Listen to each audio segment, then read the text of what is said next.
Because of a curse, a man somehow gave birth to twins. The older sister, Alaire, inherited the family's talent. By the age of 7, she had entered the pioneer order and become a rising star admired by everyone.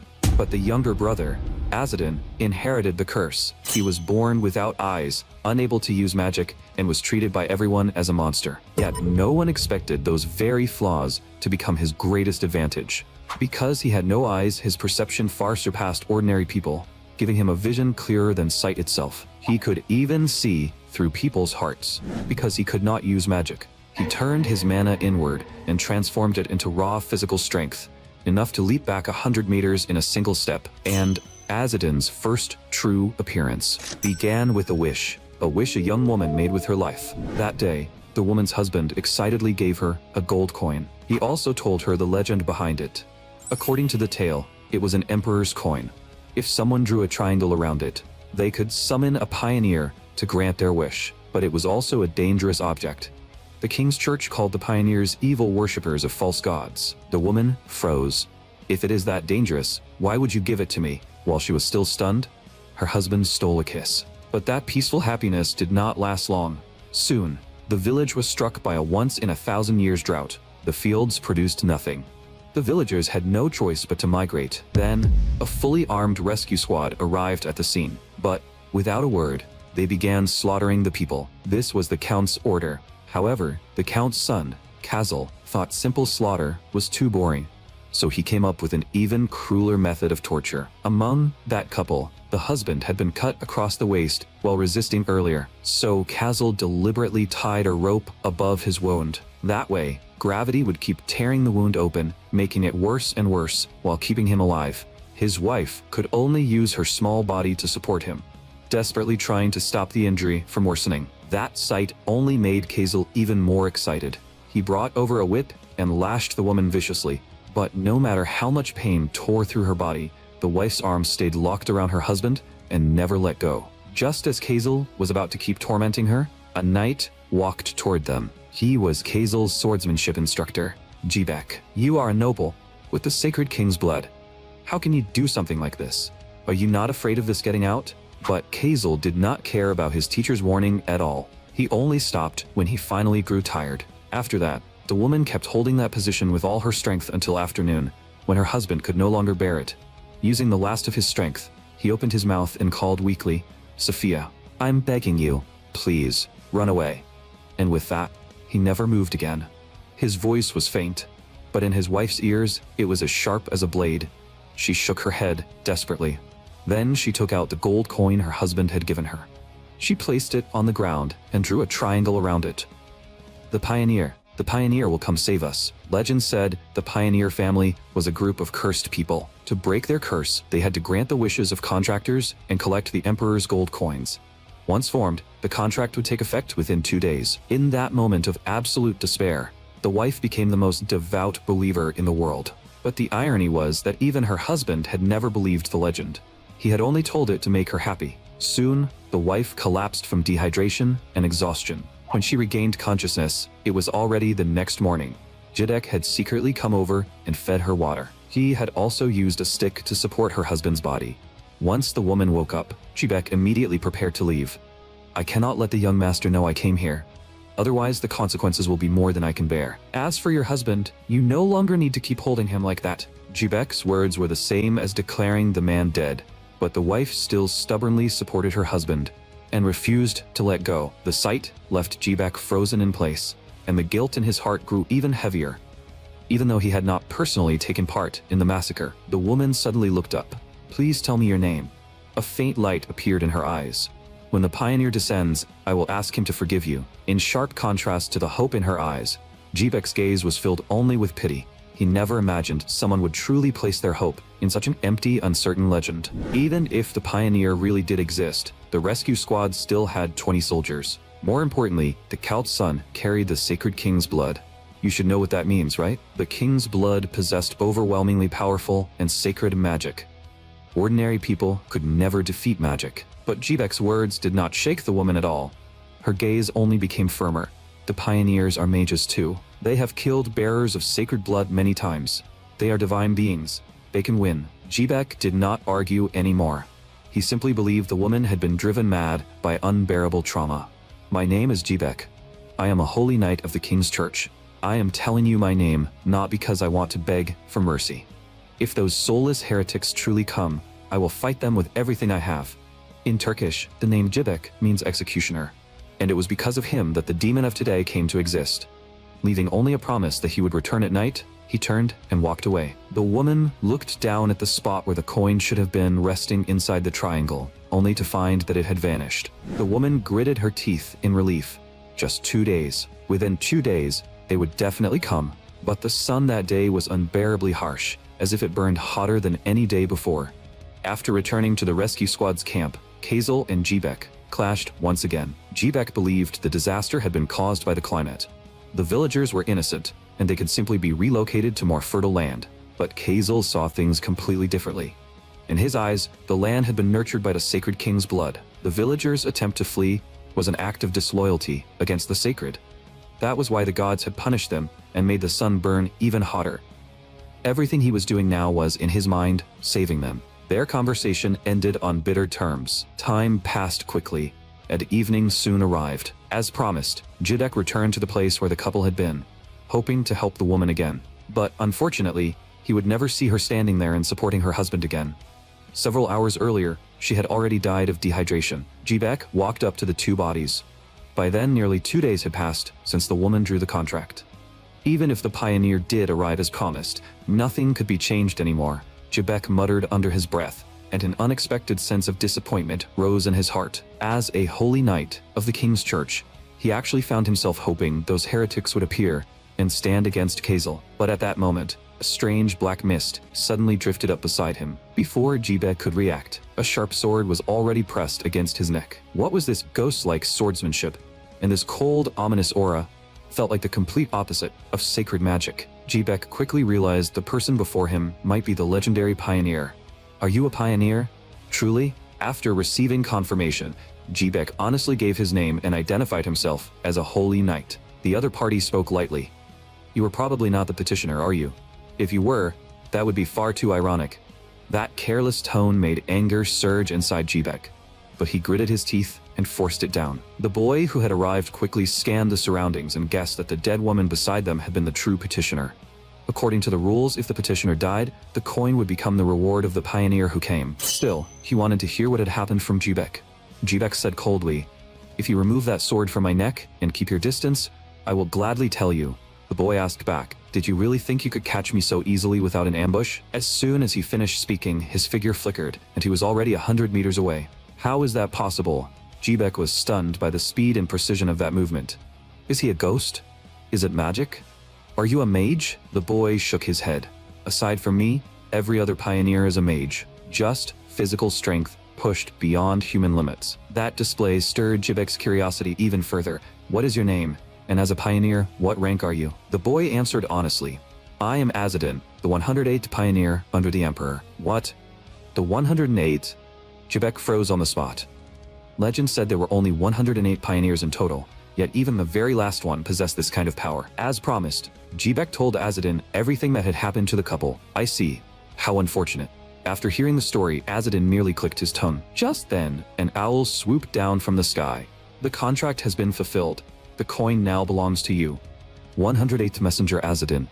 Please proceed to your next mission. Hearing a bird speak made Jibek freeze for a moment. The fact that a bird could talk was shocking enough, but the message it delivered made him even more uneasy. So the petitioner is dead, and you can just take the reward and leave without a second thought. Oh? Azadin looked at him. So the Holy Knight wants the wish to be carried out? If that happens, things will not end well for your young master. Realizing he had spoken carelessly, Jibek immediately drew his sword. Nonsense. I will defeat you here, you soulless heretic. Seeing the knight point his sword at him, Azadin let out a cold laugh. Your sword stayed silent when it faced true injustice, and now you want to turn it against me. Are you angry at me? Or are you angry at yourself? What do you know? Jibek shouted, his mind in turmoil. Azadin remained calm. Stars are supposed to be heroes that form constellations, but in some people's eyes, they are nothing more than faint lights in the darkness. As he spoke, Azadin pointed at the woman's body. You saw the victims differently from the other soldiers. You treated the petitioner, then stayed here and waited for me. No, there is no difference. I am a holy knight of the king's church. I must fear and obey those who possess sacred blood, Azadin said calmly. I have no intention of fighting you. If you still feel pity for that woman, then your sword is not my enemy. Jibek fell silent. Azadin turned his back to him, giving him a perfect chance to strike. And yet, Jibek could not bring himself to attack the pioneer. At that moment, Azadin's blade flashed, cutting through the rope tied to the poplar tree. The man's body fell from midair, but Azadin caught it steadily with just one hand. What kind of physical technique was this? Even Jibek, who had absolute confidence in his own swordsmanship, could now see that the person before him was a monster on a completely different level from himself. So this was the power of a pioneer. Do you have a shovel? A shovel? You mean you want to bury them? Jibek was filled with confusion. Since the petitioner was already dead, Azadin had no obligation to care for them after taking the coin. Yet now, he was trying to bury the couple with his own hands. Forget it if you don't have a shovel. With his back to Jibek, Azadin began digging with his bare hands. Was he really going to bury the bodies? That alone was a direct challenge to Kazel. After all, Kazel wanted corpses hanging from every tree. Then, he planned to let them be tainted by evil magic, turn them into undead, and use them as a symbol of his authority. There was no way he would ignore something like this. While Jibek was still lost in confusion, Azadin had already dug a large pit in the ground. Jibek watched the scene, his fingers tightening around the hilt of his sword. Those corpses had been left to rot on the trees, stripped of even the most basic human dignity. They were like flags, hung high above a tyrant's desire for cruelty. So how could he point his sword at someone who simply wanted to lay the dead to rest? That thought suddenly made Jibek feel cowardly and pathetic. In the end, was he not just another servant, loyal to a tyrant? With that thought, Jibek sheathed his sword. He walked closer to Azadin and began digging with his hands as well. Before long, the two of them had buried the victims. Archangels of wisdom, courage, and mercy, have mercy on their souls. Azadin clasped his hands together and began to pray softly. Jibek froze. Azadin was a follower of the evil emperor and a member of the pioneer family. Yet the prayer he was reciting now was the funeral rite of the Savior Knights. The Savior Knights were another force, separate from both the King's Church and the pioneer family. Jibek could not help speaking. You arrogant fool, have you abandoned your family's fate for a heretical faith? No. I simply admire the ideals of the Savior Knights. Azadin spoke calmly. If I cannot follow what I believe to be right, then there is no meaning in my birth. He was clearly just a young boy, yet Jibek sensed an astonishing level of maturity. What are you going to do about the rescue squad? Azadin turned his head, but did not answer right away. He quickly unfastened the strap across his body and pulled out a long bow. In that direction, someone you respect is approaching. Jibek's heart jolted. He turned around sharply and saw the last thing he wanted to see. Kazel was walking at the front, leading a dense mass of armed soldiers toward them. What's this?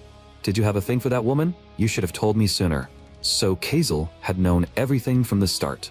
Jibek quickly scanned the area and realized the number of men approaching was considerable. Almost the entire rescue squad had arrived fully armed. Even as a holy knight, Jibek had no confidence that he could win against this kind of force. But beside him, Azadin did not hesitate at all. He drew his bow and fired straight at the soldiers. The arrow flew at terrifying speed, curving sharply through the air before striking a rear soldier directly in the eye. The next instant, screams echoed through the valley. Azadin gave the enemy no time to breathe. He immediately fired a second arrow. The soldiers in the front had already raised their shields, believing those sturdy shields could easily block the attack. But to their shock, the arrow pierced straight through the thick shield and struck the soldier behind it. Jibek froze. The fact that the arrow could bend its path in midair was already shocking enough, but the force behind it was even more terrifying. How much strength would someone need to do something like that? Didn't you ask me how I deal with the rescue squad? Azadin suddenly said. A person's worth is not decided by their identity, but by the belief they uphold and the actions they take. Just like those who possess the sacred king's blood, yet slaughter their own people. So even if they carry sacred blood, that does not make them noble. Azadin's actions instantly sent Kazel into a rage. He immediately ordered Jibek to kill Azadin. But before the command had even fully left his mouth, Azadin leapt into the air. While airborne, he drew his bowstring again and again. Arrows rained down like a storm, giving the soldiers no time to react. Large numbers of soldiers screamed as they were struck and collapsed. From the very beginning, the battle was almost completely one-sided. Even Kazel himself had one of his ears pierced by an arrow. But he soon realized something. Azadin was not trying to kill them. He was trying to make them permanently lose the ability to fight.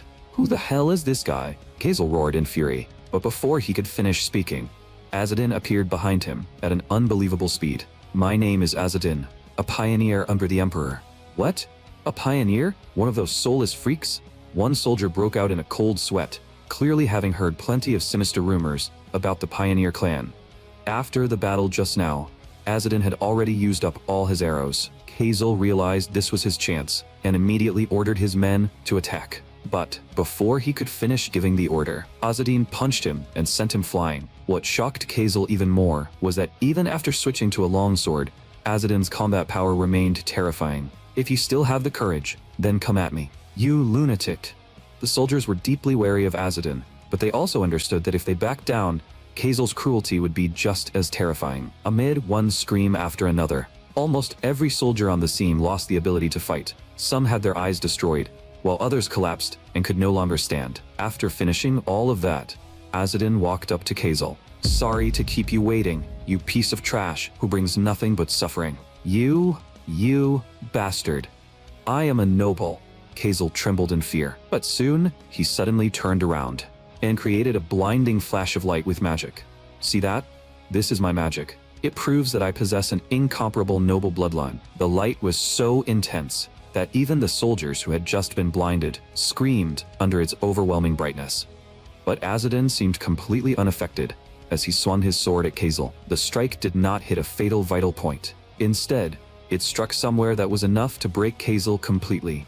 What do you want? Money? Women? I will give you anything. I am a descendant of the God King, a descendant of the Yaga's clan. That identity was enough to make almost anyone tremble, but it had no effect on Azadin. Is that so? What a coincidence. I am the God King Slayer. When intimidation failed, Kazel frantically looked around.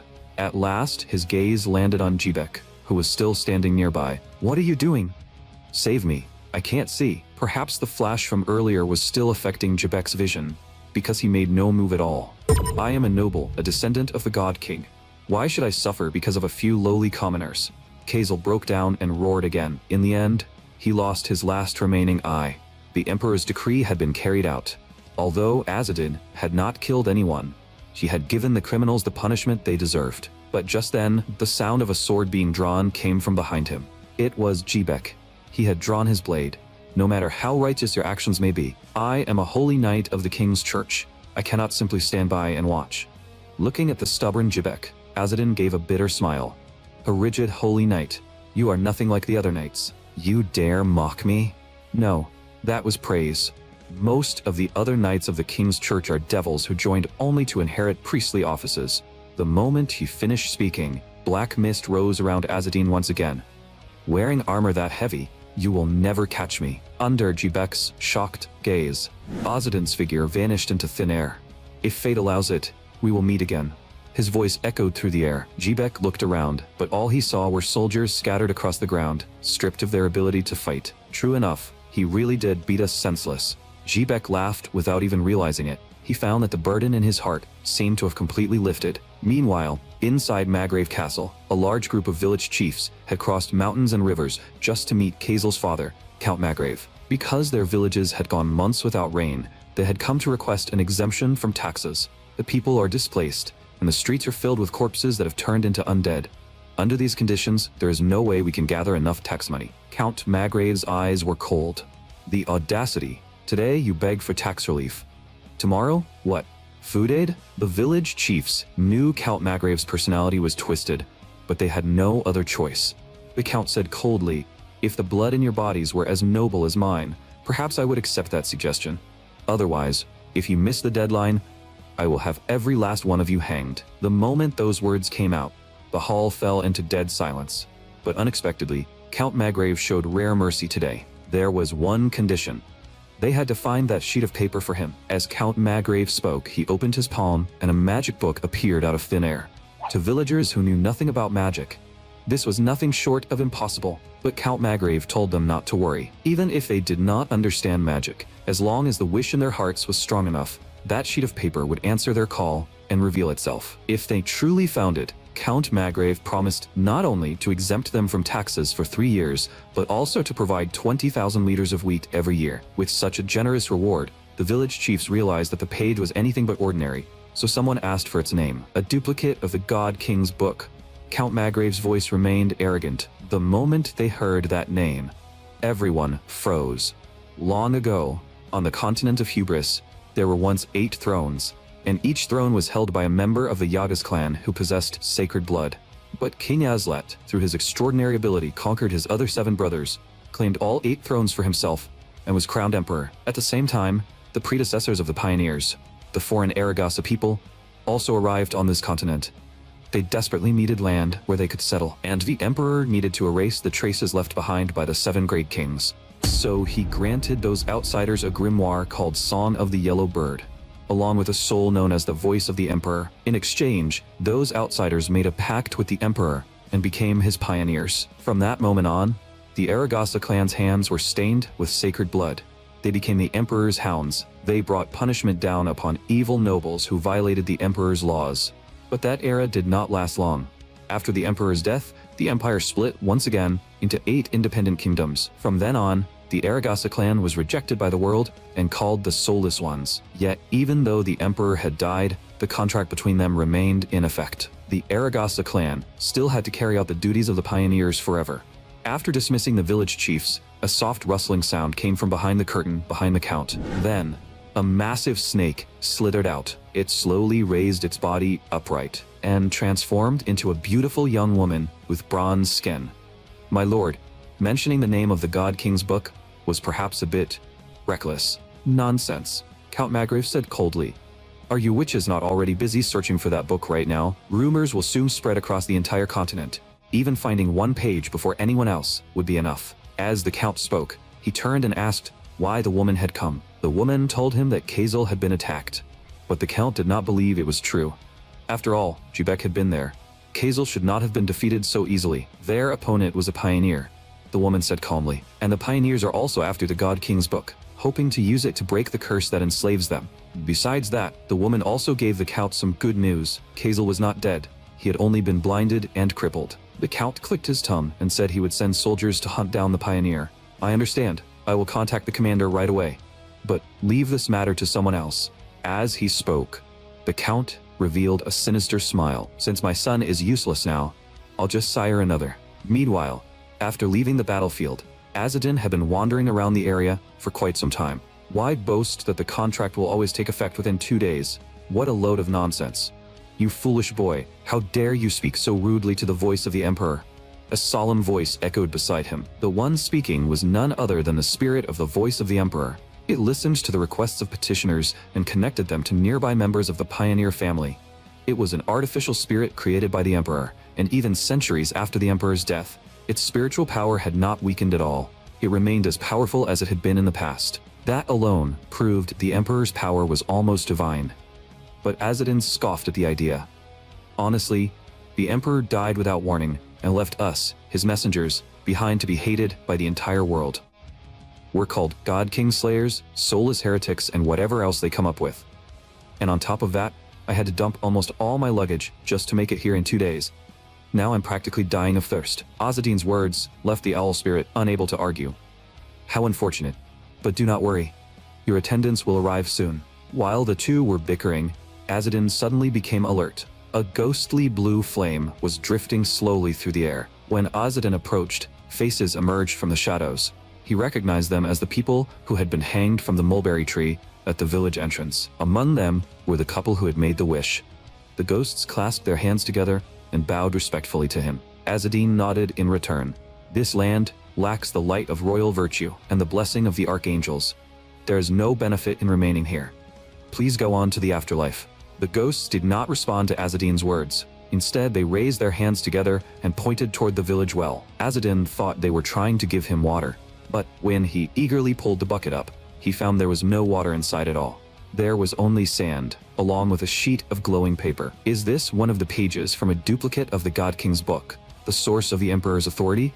Azadin's lips trembled slightly. Just then, a ghost flame drifted past his eyes, and the ghost's figures began to fade. Please rest in peace. Azzedine held the glowing page of the God King's book in his hand. If I accept this mission, can I truly break free from the bondage of my duty? The voice of the Emperor answered calmly. Calling it a curse is not exactly accurate. According to the agreement, this is an honorable duty. But it just had to fall into my hands, Azzedine muttered. The voice of the Emperor continued. You do not look very pleased. Is this not exactly what you pioneers have always hoped for? There are 2 ways to terminate the contract with the Emperor. First, collect 100,000 Emperor's gold coins. Second, obtain the God King's book. I am not at the point where I can be happy yet. Azzedine stared at the God King's book in his hand, feeling the strange touch of fate. After all, the God King's book had been torn apart in the first place because of Azzedine's father. After that, Azzedine left the village and set out on his journey again, while the dryness in his throat continued to torment him. At the same time, not far behind him, a small head peeked out from behind cover. That is the guy. According to the rumors, he is the most useless and stupid person in the family. Cursed and unable to use magic. The girl's tone was filled with disdain. Clearly, she believed someone like Azzedine was not qualified to serve as a pioneer at all. Miss Midia, we should go back. Beside her was a young boy around the same age. I want to test his skills. The girl took out an arrow. Ah, no, you can't do that. Hearing that she wanted to test him, the boy panicked. We attendants aren't allowed to just attack a pioneer. A duel should be fine, right? There is no way I will lose to someone who cannot even use magic. To make sure she would not kill Azzedine with a single shot, the girl thoughtfully snapped off the arrowhead. The boy could not help reminding her. But he was personally promoted by Elder Kazas. So what? Do you really think Elder Kazas training him for 10 years could turn him into someone strong enough to overwhelm every other pioneer? After casting aside her distractions, the girl pulled the bowstring tight. Then she aimed at Azzedine and fired. This was the Aragasa family's signature technique, double arrow. The arrow flew extremely fast, shooting straight toward Azzedine's head. Before the attack even landed, the girl immediately crouched down and hid. She listened anxiously to the sounds in the distance, and only dared to peek out after everything had gone completely silent. But what greeted her was a flying pebble that struck her squarely on the forehead. Right behind it came Azzedine himself. Was that arrow just now yours? It was merely my way of greeting you. The girl said it casually, but inside she was deeply shocked by Azzedine's movement. She had not sensed him approaching at all.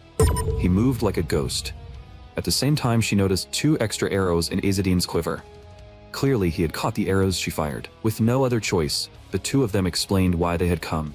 The girl's name was Midia, and she came from the Atoll family, one of the 5 founding families of the pioneers. The boy was Ismail, Midia's servant.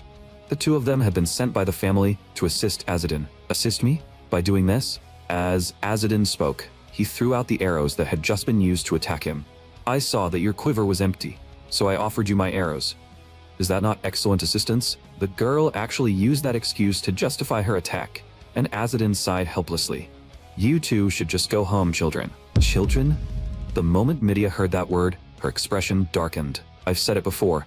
I carry the blood of the Adel family. I am far nobler than a descendant of traitors like you. Bloodline means nothing to an attendant. Azzedine turned away and said, If you came here to work for me, then you are my subordinate. Besides, you attacked me just now. After saying that, Azzedine's expression grew cold. Perhaps I should teach you the consequences of doing something like that. The pressure coming from him made Midia instinctively shrink back. Was this really the person from the rumors? The weak, useless man anyone could bully? Please forgive my rudeness. If you want something from me, then show the proper respect. Whether as a member of the Aragasa or as an enemy, choose for yourself. Enemy or kin? When Azzedine asked that question, Midia finally realized he was not someone she could toy with. So she hurriedly lowered her head and apologized. Although Azzedine accepted her apology, he did not compromise. He still told them to go back where they came from, but just as he turned around, he seemed to remember something. By the way, do you 2 have any water? Midia did not answer. She only glared at Azzedine fiercely. I challenge you to a duel. No, this man is dangerous. Ismail quickly tried to stop her, but his warning did not shake Midia at all. She had already realized the rumors were wrong. Azzedine was not the fool people claimed he was.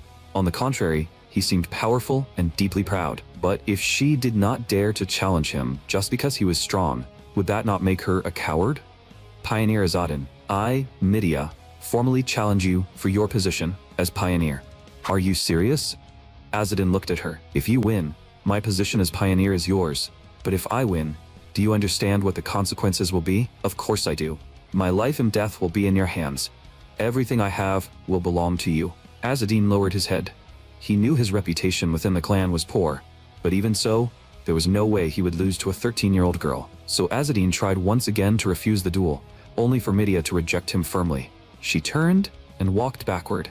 Of course, she was not trying to run away. She was simply creating distance between herself and Azzedine. When they were 100 steps apart, she finally stopped. There, 100 steps. Azzedine, I challenge you. Seriously, do we really have to do this? Just as Azzedine was feeling speechless, a solemn voice suddenly rang out from above. Duel established. Pioneer Azzedine has accepted the challenge. Oh my gods. The V voice of the Emperor. Ismail panicked as well. It was said that every pioneer had a spirit companion, and that spirit was the voice of the Emperor. Now that it had become the witness, this duel was no longer a child's game. This is bad. Ismail grew restless and anxious. He did not want anything to happen to the young lady he served. No, there is no way I will lose. A few minutes later, Midia lay on the ground covered in wounds, unable to say another word. Clearly, the result of the duel was completely different from what she had imagined. Ismail recalled what had just happened, his face still full of disbelief. Because he had no arrows, Azzedine had used pebbles instead. Normally, because a bow has a steep angle, anything launched from the string could easily strike the back of the shooter's own hand. But Azzedine had somehow done it. He used a technique passed down by the Aragasa, swinging the bow like a sling. The stone tore through the air and shot straight toward Midia. Unlike a precise arrow, the stone's path was far harder to predict, forcing Midia to curl up in panic. The stone struck the ground, bounced, shattered into several fragments, and flew at Midia again. Song of the Yellow Bird Moon Halo. Midia spread a hazy shield of moonlight and barely blocked the attack. But Azzedine's next strike was even more absurd. The pebble he fired changed direction multiple times in midair. Of course, this was not magic. He had simply added spin to the projectile, creating an effect similar to magic. Pebbles attacked Midia from every direction and from different angles. Fortunately, Ismail shouted out the attack direction in time, allowing Midia to avoid being hit. The duel quickly entered its final stage.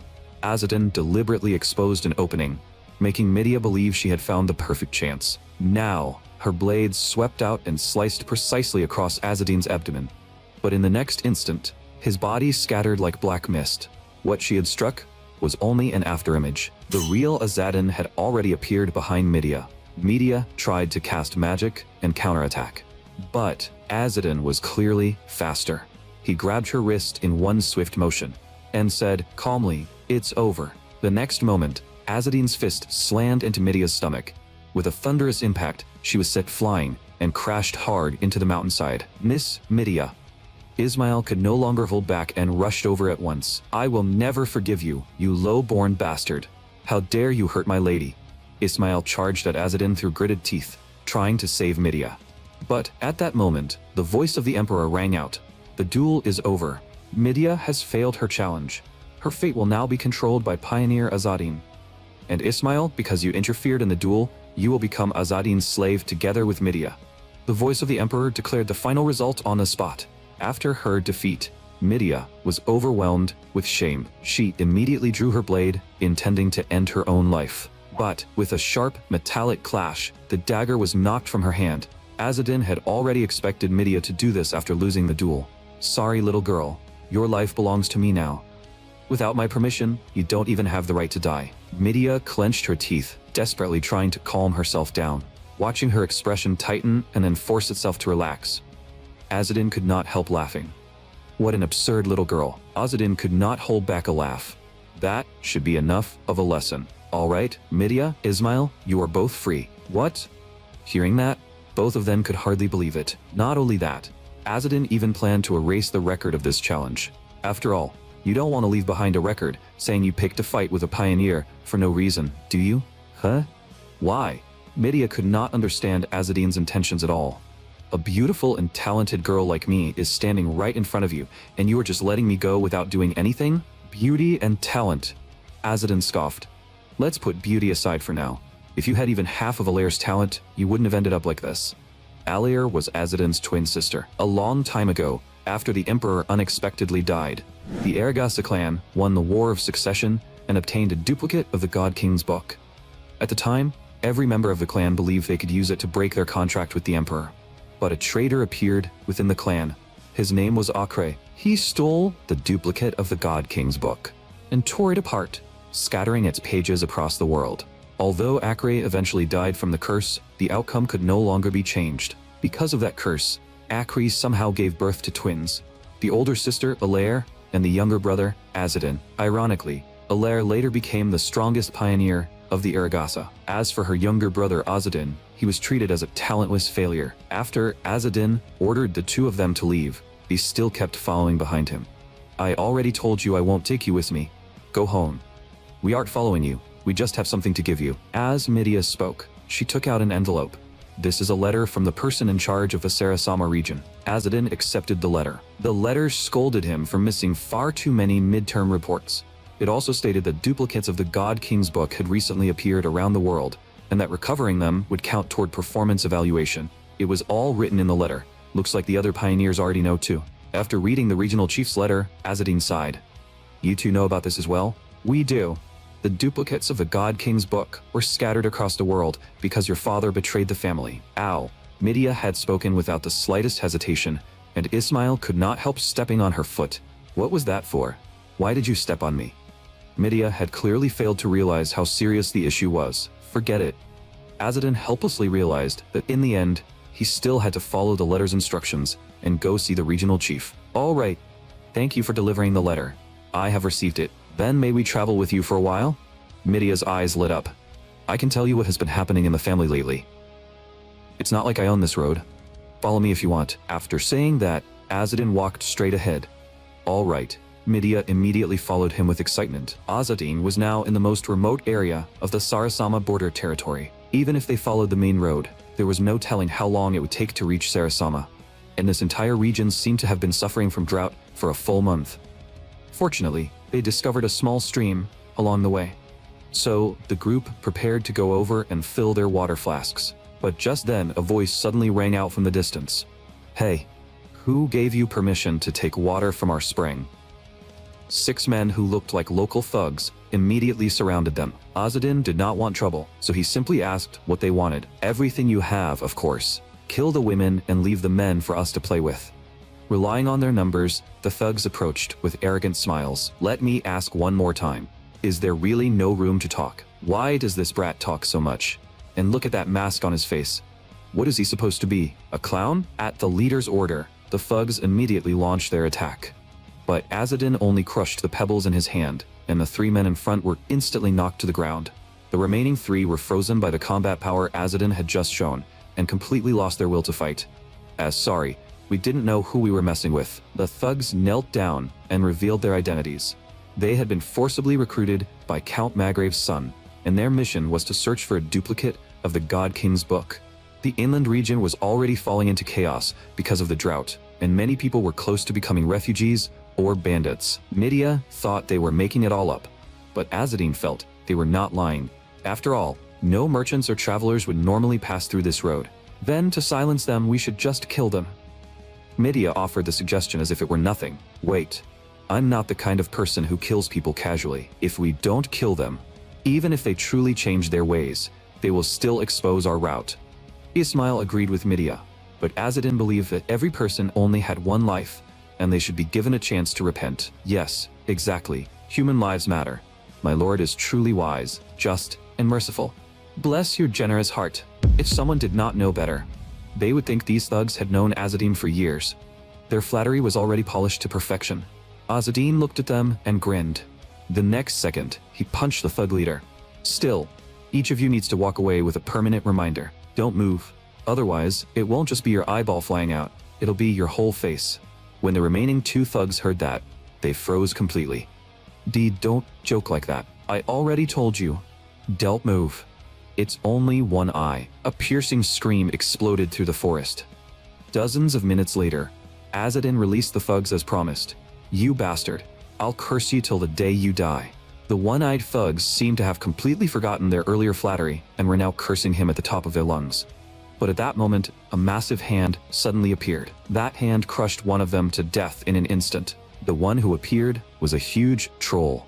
It casually grabbed the remaining men and stuffed them into the bamboo basket on its back. Meanwhile, the troll spotted the village in the distance. A human village. Food, here I come. After everyone had eaten and drunk their fill, Azadin's group set out again. Midia couldn't help but speak up. At first I thought you were simply letting them go.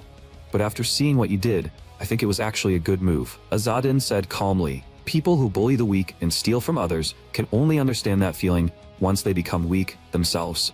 Once they lose an eye and become weak, they will finally be able to feel what others felt. Azadin was kind, but those who deserved punishment would still be punished. Still, compared to those thugs, he was more worried about something else. The thugs had mentioned that Count Maygrave was also searching for duplicates of the God King's book. Ismail repeated the rumors he had heard on the road. Could it be that Count Maygrave lost political power, so he wants to obtain a duplicate of the God King's book and use its magic to rise again? Someone obsessed only with gaining power was far too dangerous. So before leaving Maygrave's territory, Azadin removed his mask. It was the symbol of a pioneer, an eagle-shaped mask that stood out sharply. But the moment Azadin took off the mask, both Midia and Ismail were stunned. His nose was high, his brow bones were clear, and his face could be called handsome. But where his eyes should have been, there was only a scar stretching across his face. You have no eyes. That's why I'm called Azadin. The name Azadin comes from an eyeless evil dragon in the ancient myths of the Pioneer clan. According to legend, Azadin, the eyeless evil dragon and incarnation of death, fought endlessly against the angel of justice, Alair, until they destroyed each other on the day of the apocalypse. But you don't look blind at all. Azadin explained that he did not know the reason either. He had been born without eyes, yet it did not affect his sight. And the scar across where his eyes should have been was left by his older sister Alair. Azadin still clearly remembered what she had said back then. If what should be there is missing, this actually makes it look a bit more natural. Thanks to that scar, once Azadin removed his mask, he could perfectly disguise himself as a blind pilgrim. After walking for who knew how long, they finally arrived at the main road near the border. This was the Emperor's Road, the great route that connected the major cities across the continent. The village built at the entrance of this road was called East Gate Village. As the name suggested, it served as the gate leading onto the Emperor's Road. Midia and Ismail froze when they saw the inspection taking place at the gate. It was never this bad last time. Back then, people could pass as long as they paid a small toll. But now, the men conducting the search clearly did not look like decent people. The mercenaries were practically looting in public. Azadin guessed that they were searching so carefully because they were looking for duplicates of the God King's book. Just then, a merchant nearby spoke to Azadin. Sir, are you blind? Yes. These two children are orphans traveling with me on pilgrimage. From the merchant's words, Azadin confirmed his suspicion. They were indeed searching for duplicates of the God King's book.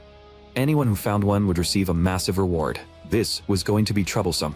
The problem was that Azadin currently had a page from a duplicate of the God King's book on him. Just as he was thinking about how to deal with the situation, a commotion broke out up ahead. Didn't you say you were looking for the God King's book?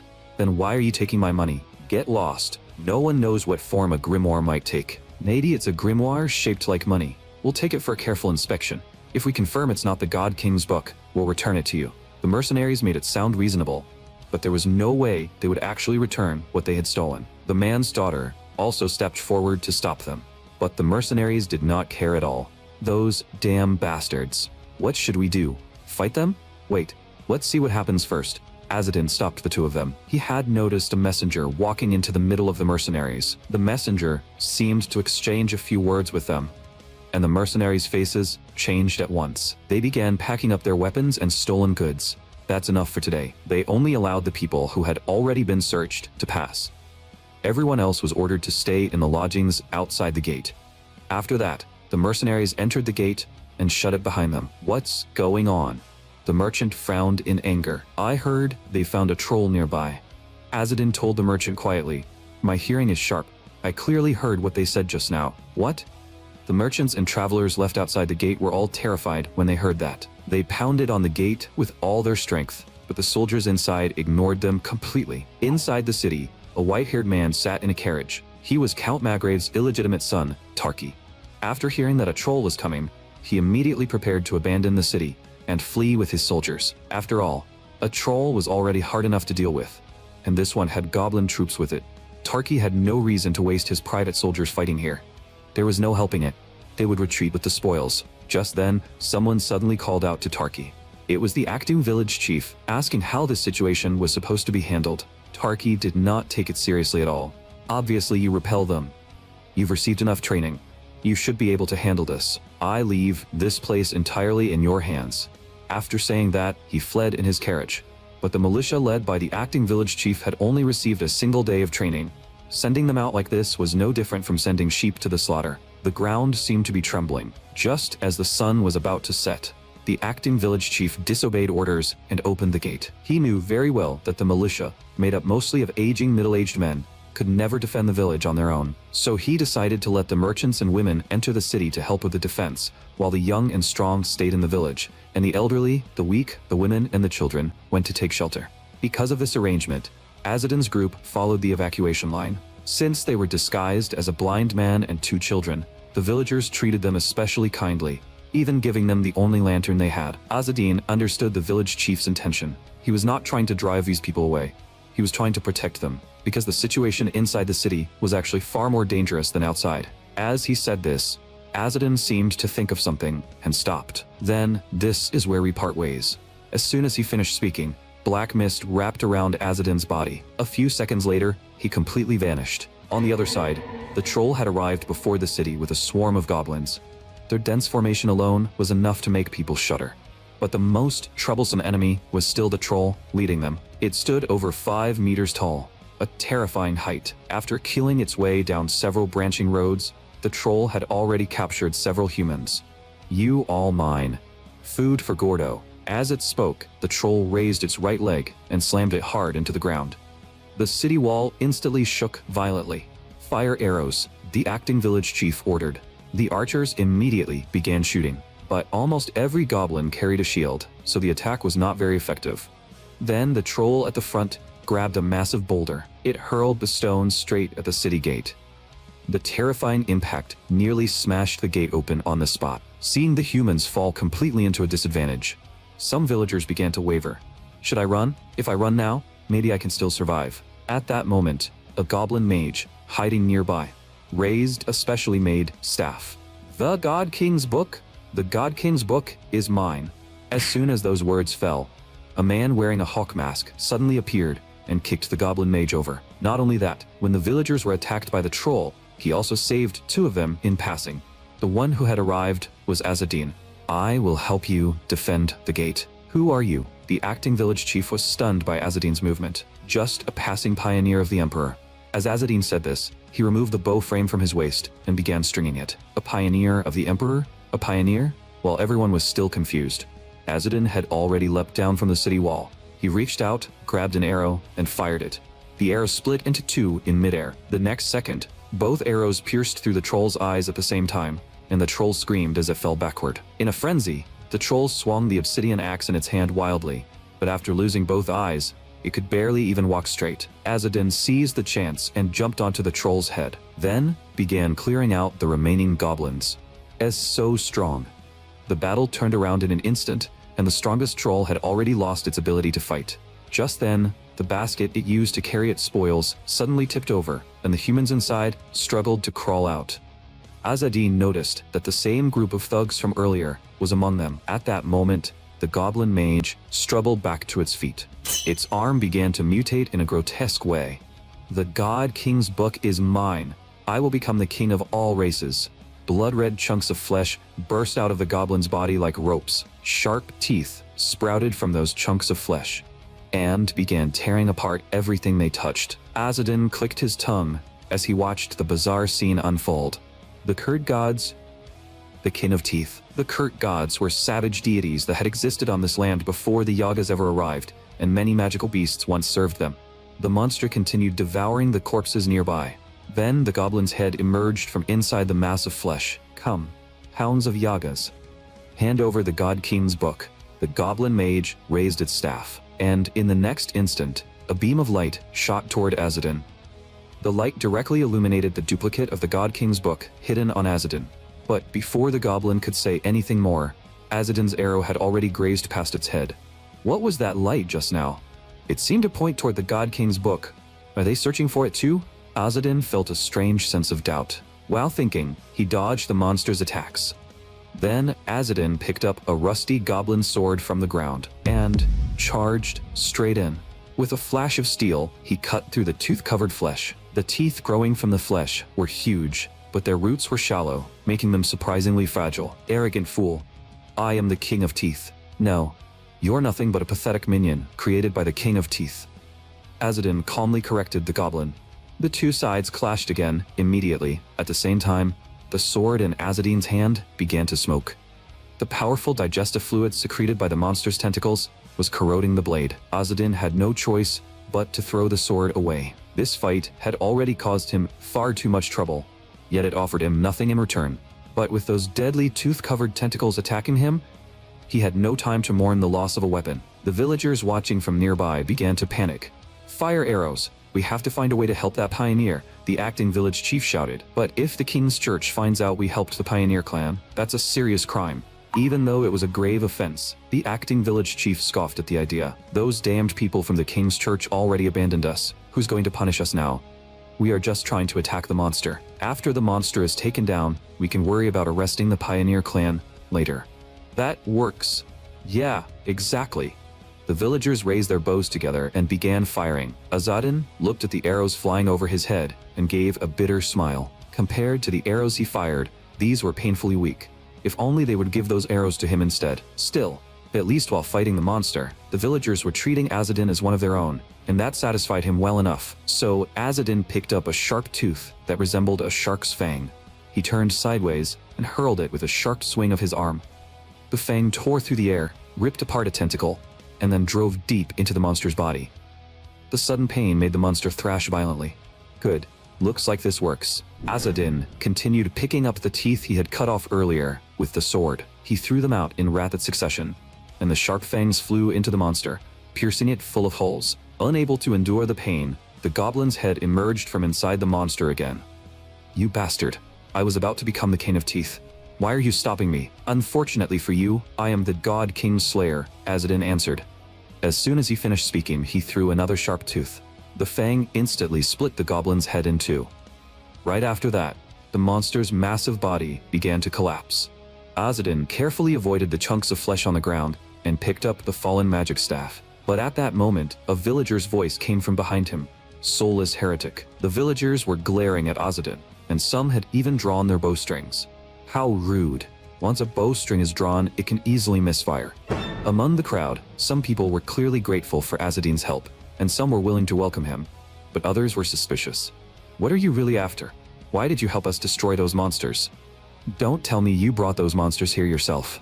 Some of them hated the Pioneer clan so deeply that they began twisting everything against him. After all, they had been taught that the Emperor's pioneers were soulless heretics, terrifying beings who deserved death. So it was not strange for them to think this way. Everyone, listen. Azadin raised his voice. I simply completed a task according to the Emperor's gold coin.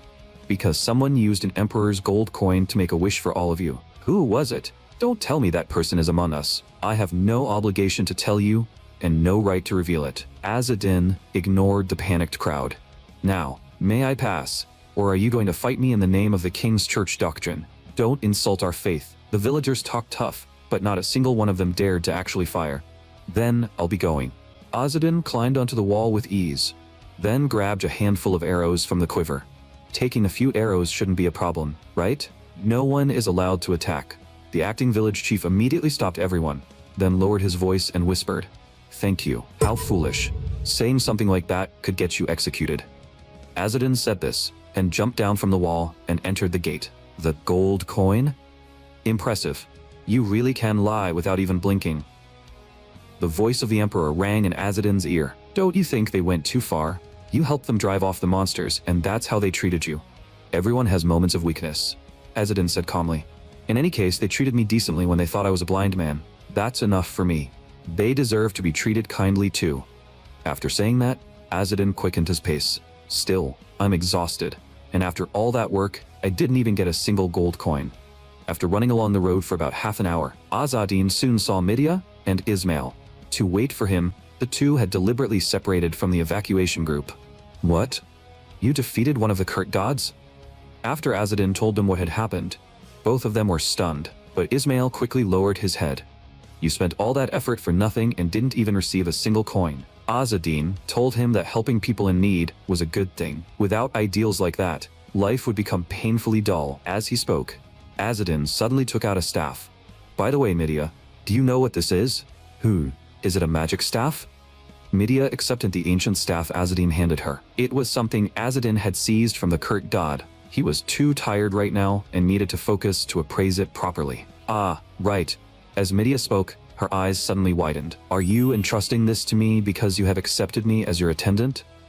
Not exactly, but when you meet kin this far from home, you can at least help with something this small. Midia nodded, but then asked Azzedine to promise her one thing as well. Fine, no problem. Tell me tomorrow. After saying that, Azzedine leapt forward. We need to hurry and keep moving. A few hours later, they finally caught up with the evacuation group. Ah, you are safe. Thank goodness. Everyone was relieved to see Azzedine's group unharmed.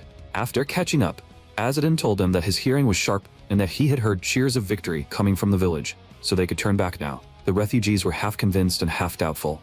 But when they saw lights glowing from Eastgate Village on the hilltop, they were basically sure the village was safe. Send a few people back to confirm the situation first, then decide what to do. Azzedine suggested this, and everyone agreed. So the people temporarily stopped fleeing and chose several fast runners to return to the village and confirm the situation. After escorting the villagers safely back to the city, Azzedine immediately rushed toward his next destination. After getting this exhausted, there was no way he would let all that effort go to waste. Dozens of minutes later, Azzedine arrived near a camp. Stationed there were Count Magrave's illegitimate son, Tarki, and the mercenaries he had hired. In the darkness, someone was quietly watching them. And when that someone saw Tarki's loot chest, the voice of the Emperor's eyes lit up at once. Now this is a huge haul. Exactly. Azzedine whispered. My travel funds are almost gone. Early the next morning, Tarki gathered all the mercenaries. What's going on? You actually let someone steal our belongings? The mercenaries explained that they had been attacked and were knocked unconscious before they could even react. But Tarki did not care. If you take the money, you do the job. Then he turned his anger toward the mercenary captain. This is your responsibility. 1 month's pay will be deducted. Any objections? The captain could only agree. Also, one of my own belongings is missing too. No matter how I look at it, this wasn't done by an ordinary thief. Looks like this ends here. Tarki was not stupid. He knew that if he kept pushing the matter, the mercenaries might mutiny on the spot. However, the mercenary captain whose pay had just been deducted did not look satisfied. He said quietly, I bet the one who stole that thing will head to a nearby village. Mr. Tarki, could you order us to conquer that village? What? Wait. The nearest village around here is the station village we passed on the way, isn't it? That place is managed by nobles. It won't be easy. Tarki rejected the suggestion, then pointed at the mercenary captain and cursed at him, telling him to watch his tone. But the mercenary captain simply grinned. It doesn't matter. Even if you refuse, we'll loot it in your name. What did you say? What's that supposed to mean? Tarki stared in confusion at the mercenary captain, who had suddenly started saying strange things. At that moment, the mercenary captain drew a small knife and stabbed it hard into Tarki's lower abdomen. Captain. The mercenaries were also startled by the sudden betrayal. He had just driven a blade straight into their employer's stomach. Don't worry, this dagger came from a witch. Tarki was shocked. He clearly felt a sharp pain in his abdomen. Yet there was no blood, not even a wound. No, more accurately, the dagger had somehow turned into a strange spider, and it quickly burrowed into his stomach. The mercenary captain smiled as he stared at Tarki. You're still fine right now, aren't you? Tarki flew into a rage and drew his sword. Even as an illegitimate son, he had received solid swordsmanship training, but the mercenary captain in front of him merely whistled. Tarki instantly felt a sharp pain in his lower abdomen, then dropped to his knees. Come now, calm down first. The spider inside your stomach only gave you a little bite just now. If you refuse to obey me, it will lay eggs inside your belly. And when those things hatch, Tarki trembled all over and struggled to get back up. What do you want me to do? The mercenaries looked at their captain with fear written all over their faces. They all seemed to be thinking the same thing. He had never been like this before. I want to requisition the station village and find the one who stole my belongings. The mercenary captain smiled as he spoke, but his eyes flashed with vicious killing intent. Meanwhile, Azzedine had returned to Midia and Ismail. In Tarki's loot chest, he had found another staff connected to the Kurt gods, so he wanted Midia to appraise it. But Ismail suddenly snatched it from the side. "Leave it to me." A moment later, Ismail began the appraisal. He said he could sense two kinds of mana inside the staff, green and black. If it belonged to the devouring king of teeth, there should also be red mana mixed in. Azzedine guessed that the staff might have come from another member of the Kurt gods. Ismail agreed with that judgment. As for the staff's function, it was used to locate a certain special item. Hearing that, Azzedine paused. "So this thing is used to locate duplicates of the God King's book. In that case, whoever lost this staff definitely won't let us go." After thinking it over, Azzedine returned to the mercenary camp to observe their reaction. The atmosphere today was completely different from yesterday. The mercenaries seemed to be maintaining their weapons and equipment, preparing to launch a war. Azzedine told Midia what he had observed. They seemed to be preparing to attack the station village. Midia froze when she heard that. That village isn't ordinary in scale. It's far beyond a normal rural settlement, so she guessed that the mercenaries must have been forced into this by something. Otherwise, they would never make such a suicidal decision. So Azzedine decided to avoid the mercenaries and head to the village first. As the sun set, Azzedine once again disguised himself as a blind man and passed through the checkpoint with ease. He entered the station village. It was called a village, but in this sparsely populated region, calling it a large city would not be an exaggeration. At that moment, the station village happened to be holding a market, and caravan wagons filled the open space near the entrance. It's the Krasar Trading Company. Great. When Midia and Ismail saw the wagons flying the Krasar Trading Company's banner, they were instantly delighted. That was because this trading company was one of the front organizations run by the pioneer clan, the Aragasa people. In other words, every member of the company was an Aragasa. As soon as Azzedine approached, the performers and caravan guards noticed him.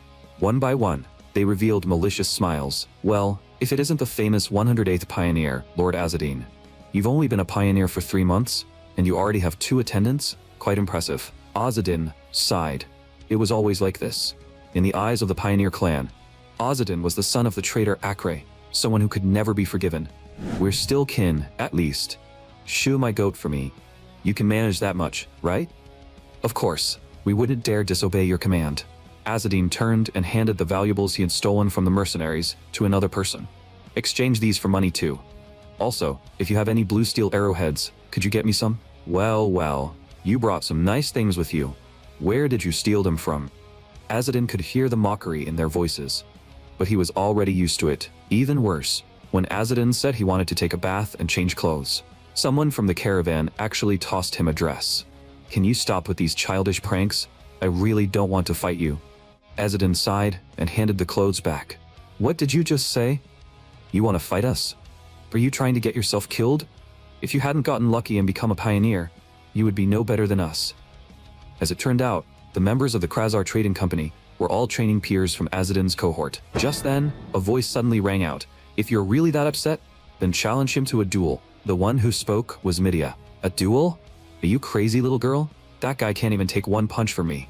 They glared viciously at Midia, but her expression did not change. In the next instant, Midia moved. She used a light-footed technique from Song of the Yellow Bird and vanished from everyone's sight. In the blink of an eye, Midia had leapt onto the back of one of Azzedine's former peers. Her dagger pressed against his throat, and the man panicked at once. "Wait, little girl, what are you doing? Do you understand the situation? I am a descendant of the Adel family. You low-born trash. How dare you show such disrespect to my pioneer?" The dagger in Midia's hand trembled slightly, slicing through skin as blood began to seep out. Her murderous attitude left the trading company members at a loss. The way she looked, she really seemed ready to go through with it. At that critical moment, a voice came from the crowd. All right, everyone calm down." The speaker was a young blonde man named Derek, the leader of this caravan. "Long time no see, Azzedine. I apologize on behalf of my team. So, could you please stop here?" With the leader's appearance, the situation finally eased. After the farce ended, Derek walked over to Azzedine. "Go take a bath first. After that, let's have a meal together." Derek had something he wanted to ask Azzedine. Of course, it was not about the two of them. It was about Azzedine's older sister, Alaire. As it turned out, when Derek was very young, he had once attacked Alaire, but he was beaten badly in return, especially his ankle, which had been shattered. The caravan camp was made up of many tents. After bathing inside one of them, Azzedine felt much better. Lord Azzedine," Ismail's voice suddenly sounded. "Alaire has the same blood as you. and she is respected by everyone, isn't she? I heard that anyone who dares question her ends up paying the price. What Ismail meant was that Azadin should learn from Alair's way of doing things. That way he would not have to suffer this kind of humiliation again. But Azadin politely refused. Everyone should have their own style. After his bath, Azadin attended Derek's dinner invitation. As soon as the meal began, Derek could not wait to ask about Alair's current situation. But Azadin said he knew nothing.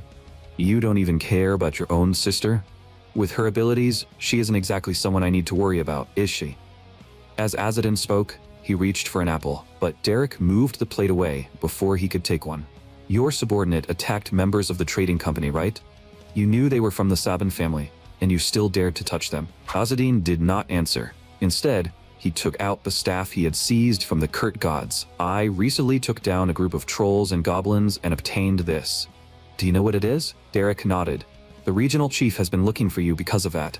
The cultists of the Kurt gods are searching for duplicates of the God King's book, and this is the tool they use to locate those duplicates. So everyone in the Aragasa knew about these things, and Azadin was the only one no one had bothered to tell. Still, no matter how you look at it, bringing back this bone staff is a major achievement. By the way, did those cultists have the God King's book on them? No, they didn't. But what do you mean by that? Did you get the God King's book from somewhere else? I did get it. Did none of the other messengers find one? Derek's eyes widened instantly. A deed duplicate of the God King's book. You really found one? Hand it over to me. Azadin calmly took a bite of an apple. Getting it to you would be even more dangerous. One of Count Magrave's sons is heading here with a group of mercenaries. Do you think I'd lose to them? I may lose to Alair, but no matter what, I was once a pioneer too. That's exactly the problem. If a group of merchants suddenly show strength they shouldn't have, wouldn't that make people suspicious? Derek became furious with Azadin. None of that matters if it means protecting the God King's book. Besides, Azadin could not deny that Derek was far weaker than Alair. Ever since they were young, Alair's strength had always been far above his. Even though 10 years had passed, and Azadin had grown much stronger, he still could not even imagine how powerful Alair had become by now. Azadin shook his head, and ultimately decided to hand the God King's book directly to the regional chief. Just as the tension between Derek and Azadin reached its peak, a member of the trading company suddenly rushed in. The East Gate. Something happened at the East Gate. The station village was managed by knights under the Count of Sarasama. At dusk, a young knight arrived at the station village with a group of mercenaries. It was Tarki and his mercenary band. The gate knight refused to let them enter, using the large number of people as the reason. It's almost dark. Stay at the inn outside or camp in the open for tonight. Come back tomorrow. And honestly, he wasn't wrong. According to the rules, that was exactly how things should be handled. But Tarki knew what they really wanted, so he quietly walked over and slipped them a sum of money.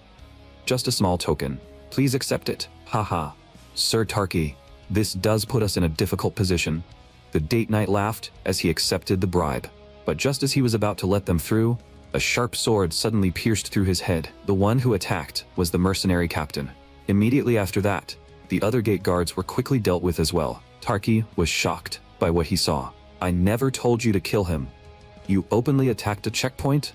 If the King's Church investigates this, it'll be a serious crime. The mercenary captain did not care at all. He slowly raised his palm, then gently blew on it. The tiny spiders in his palm were sent onto his subordinates' bodies. In that instant, the mercenaries' bodies began to mutate. An abnormal strength surged through them. Tarki clicked his tongue as he watched. You're a Kurt heretic?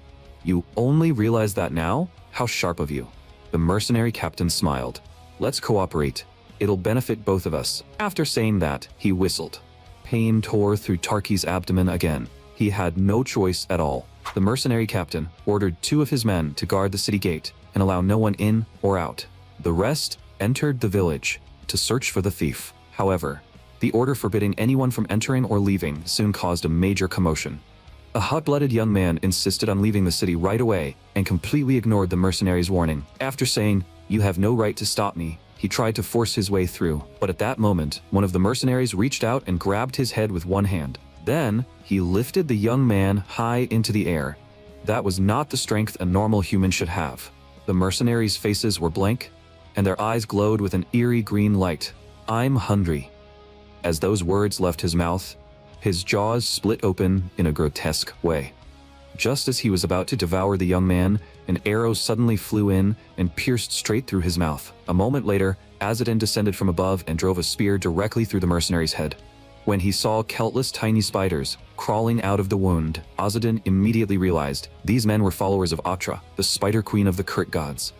Even more absurdly, the mercenary whose head had been pierced did not die. He climbed back up and attacked Azadin again. Although the attack missed, it still gave Azadin quite a shock. They could survive fatal wounds, which meant those spiders had already taken control of their nervous systems. Azadin exchanged several rounds with the two mercenaries, but ordinary physical attacks had almost no effect on them. As the fight continued, the two mercenaries even evolved spider legs. What a pain! Just as Azadin muttered under his breath, a voice suddenly rang out. Midia arrived in time, quickly pulled a torch from a wagon, and threw it over. Azadin caught the torch and swung it in one smooth motion. The heat of the flames forced the mercenaries to retreat again and again. As it turned out, the spiders inside their bodies were extremely afraid of heat. Even a little warmth was enough to cook those tiny insects. Ismail immediately brought over several more torches and lit them. Once the mercenaries were surrounded by fire, they panicked and desperately tried to escape the ring of torches. But they could not. The villagers nearby noticed what was happening and joined in, throwing torches as well. In the end, the two mercenaries were burned to death without being able to fight back. How was my help? Perfect timing, right? Midia boasted proudly. You're definitely going to need us many more times in the future, so shouldn't you accept us already? At that moment, the owl swooped down from the sky. A petitioner has appeared, but they're already dead. Which direction? West. They just died. Damn it, Azadin cursed under his breath. Then he immediately prepared to head toward the west gate. You two, get the fire ready. We're going to the west gate. Before he even finished speaking, Azadin had already rushed off in a hurry. Is he giving us orders now? But on the way, mercenaries who had already transformed into spider monsters lunged at him. The moment they entered Azadin's range, he struck with lightning speed. But no matter how badly they were wounded, the mercenaries simply would not die. If they had been ordinary humans, they would have collapsed long ago. Worse yet, they were still mutating, and their numbers were rapidly increasing, leaving Azadin unable to reach the petitioner's location for the moment. At that moment, an arrow suddenly flew in. It struck the target perfectly, and with a crackling burst of electricity, several spiders were instantly burned black. As expected, they're afraid of fire and electricity. Midia had just arrived, but before she could finish speaking, a wave of dizziness suddenly hit her. Song of the Yellow Bird is a colorless grimoire, and lightning spells like Thunderbolt are extremely inefficient. Still, at your age, being able to use Thunderbolt at all is already impressive, as expected of an Adel. That really is admirable. When Midia heard Azadin praise her, her face instantly lit up. Azadin shrugged. Rest for a bit. Looks like you've used up your mana. But as Ismail watched this warm little scene, he clenched his teeth. Midia had pushed herself that hard, just to earn Azadin's approval. By then, the west gate had already turned into a slaughterhouse. Once the mercenaries tasted blood, they grew excited and lost control, slaughtering people at will. Their bodies also began mutating even faster. The mercenary captain and Tarki were watching all of this coldly. Hey, is this really fine? Didn't you say you were looking for a duplicate of the God King's book? Tarki questioned the mercenary captain. Yes, it's a little different from what I expected, but things are progressing smoothly. Progressing smoothly? Hey, at this rate, why would the person with the God King's book ever come to this village? The mercenary captain did not answer. As he walked past a pile of bodies, he suddenly noticed a triangle symbol drawn on the ground. What's this? The triangle on the ground is the mark of the money demon. Tarki suddenly cried out. Money demon? You mean the Emperor's pioneer? The mercenary captain tilted his head in confusion. I suppose so. They seem to be searching for the God King's book as well. Maybe the one who stole my belongings is one of them. Are you seriously planning to fight a money demon? Tarki asked in panic. But before he could finish speaking, an arrow shot toward him. Fortunately, it missed. On the other side, the mercenary captain easily reached out and caught the arrow. Interesting. That was fast. The mercenary captain had just thrown the arrow away, when another arrow came flying straight at his face. You still don't get it? The mercenary captain sneered and reached out to grab it, but this time, he couldn't react in time. The arrow struck his head directly. You deliberately made the first arrow weaker to make me lower my guard, didn't you? As he spoke, the mercenary captain spread his arms, and 6 spider legs rapidly grew out of his body. Azadin moved around Tarki and charged straight at the mercenary captain. His blade flashed. and the slash struck the mercenary captain directly in the abdomen. Look at that. So this is the Emperor's messenger. How interesting. The mercenary captain immediately began clashing with Azadin. Tarki, watching from the side, was completely stunned. Honestly, no matter which of these two won, it wouldn't be good for him. Mommy, I miss you. Tarki sat on the ground, tears streaming down his face. The battle between Azadin and the mercenary captain grew more intense. The mercenary captain's spider legs were cut off again and again, but thanks to his powerful regeneration, they kept growing back. So this is the leader. Even in spider form, he can still maintain human intelligence. You're strong, I admit that. But you can't kill me. The mercenary captain's body began evolving once again. But Azadin remained completely unmoved because he had already guessed the enemy's weakness. The power of the Kurt gods was still, in the end, a force of nature. The next second, Azadin's body suddenly vanished into black mist. In the blink of an eye, he had appeared behind the mercenary captain. With a flash of swordlight, the mercenary captain's head flew from his shoulders. Tarki watched the troublesome mercenary captain get killed in an instant, and panic immediately took over. You're a pioneer, right? Then you can't kill me. Because of this. Look. Tarki hurriedly pulled a small object from his pocket. It was an emperor's gold coin. Azadin hesitated and stopped. Where did you get that? My mother. My mother gave it to me. Tarki smiled in relief. Looks like mother was right. The pioneer clan really can be commanded with an emperor's gold coin. Even if you have the coin, it's useless without a petition. Damn it, I get it. Tarki muttered as he threw the coin into a nearby carved triangle. The coin vanished, and golden light illuminated the triangle. How about now? I'm your employer now, right? I've been infected by that spider. Hurry and save me. Your petition has been accepted. The voice of the emperor announced the request on behalf of the pioneer. Azadin sighed. Why does a petition from trash like this have to be accepted too? The owl only tilted its head and said nothing. Tarki, meanwhile, burst into tears. Mother, I survived. Not long after, Media and Ismail also arrived. After learning the full story, both of them froze. So this guy made a petition? Yes, it's fine. Azadin turned to Media. Can you use Thunderbolt one more time? Keep the power a little weaker. Media stayed silent for a few seconds. Since we're kin, I can help you. But I'm not even your subordinate yet, and besides... All right. Azadin raised his hands. Once this is over, he said, I'll accept you as my attendant. Thank you. I'll do my very best. In sharp contrast to Media's excitement, Ismail looked deeply worried. He had never seen Media so desperate for someone else's attention. Ever since they were young, no matter what Media asked him to do, Ismail would carry it out without hesitation. And yet, he seemed to have never truly received her attention. This was not fair. Then I'll begin. Media cracked her knuckles. Wait, am I going to die? Ignoring Tarki's protests, Media used the lightning spell, Thunderbolt. After being struck, Tarki screamed and collapsed to the ground. As expected, Thunderbolt could remove the infected spiders from his body. Although it also harmed the host, it was still far better than continuing to be tortured by the spiders. Anyway, the mission is complete. As soon as Media said that to Azadin, her body swayed. Azadin was startled. Are you all right? Sorry. Looks like I pushed you too hard. I just need to rest for a bit. A descendant of Adel isn't that weak. A short while later, Tarki recovered a little strength and felt the tiny spiders crawling out of his body. His face strangely flushed red. The sight instantly left everyone stunned. Why are you looking at me like that? Don't develop any weird preferences, dear child. Azadin couldn't help mocking him. Since his request has been completed, can we kill him now? Ismail asked.